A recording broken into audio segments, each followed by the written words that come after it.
Hey, I'm your host. It's August, which means it's time for another episode of Today in African History. Every day we come together to celebrate our shared heritage and learn about pivotal moments that have shaped our world. And today is no different, so let's dive in. Our first story is about Founders' Day in Ghana.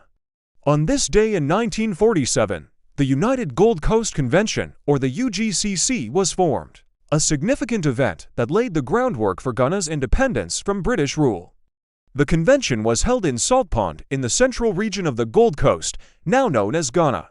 Prominent members of the Gold Coast Society, including J.B. Dankwa, also known as the grandfather of Ghana's independence, and George Pa Grant, gathered at the meeting.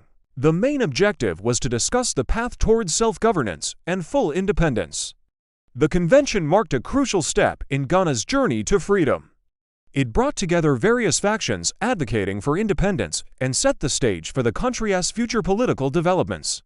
The ideas and discussions that took place during the UGCC laid the foundation for Ghana to become the first sub-Saharan African country to gain independence in 1957. UGCC. Anyone, UGCC, okay? How about if I say United Gold Coast Convention? Ah, that rings a bell. That's the one. Yes, the UGCC. You know what they say, history has its moments, and this day is all about those who dared to dream of a free Ghana.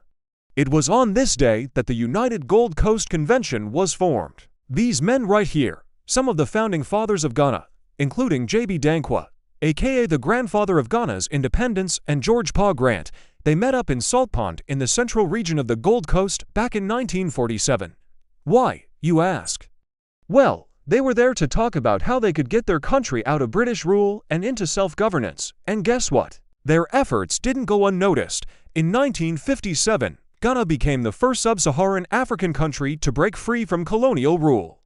So next time you hear the words United Gold Coast Convention, remember these gentlemen, because without their hard work and dedication, Ghana might not be where it is today. Now, if you want to learn more about the UGCC or other important moments in African history, don't forget to stay tuned. You can also check out the links in the description for more information. And now let's move on to our next story. Our next story is about Nelson Mandela's arrest in 1962. On this day, South Africa's future president and anti-apartheid icon Nelson Mandela was arrested. This wasn't just a routine law enforcement action. It was a turning point in South Africa's history. Mandela, a key figure in the African National Congress, or ANC, had been involved in acts of defiance against the country's oppressive apartheid regime.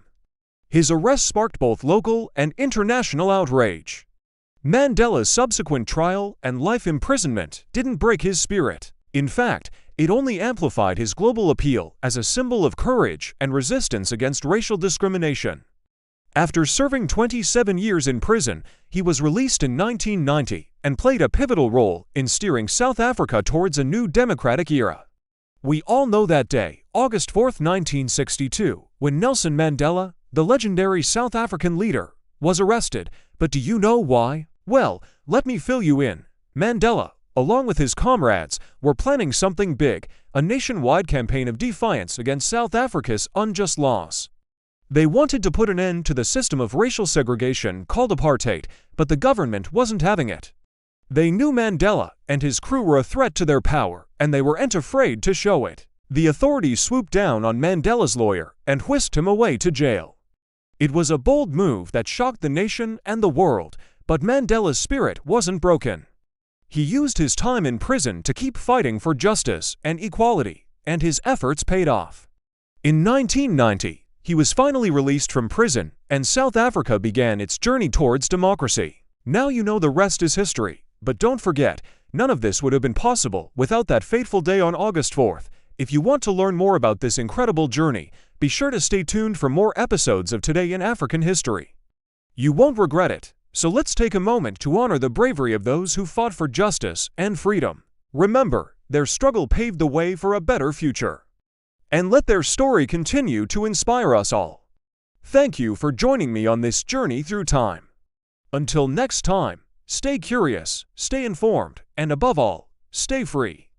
As always, this is your host signing off, and remember, Africa is watching. You can support our work by following the link in the description. Until next time, stay curious.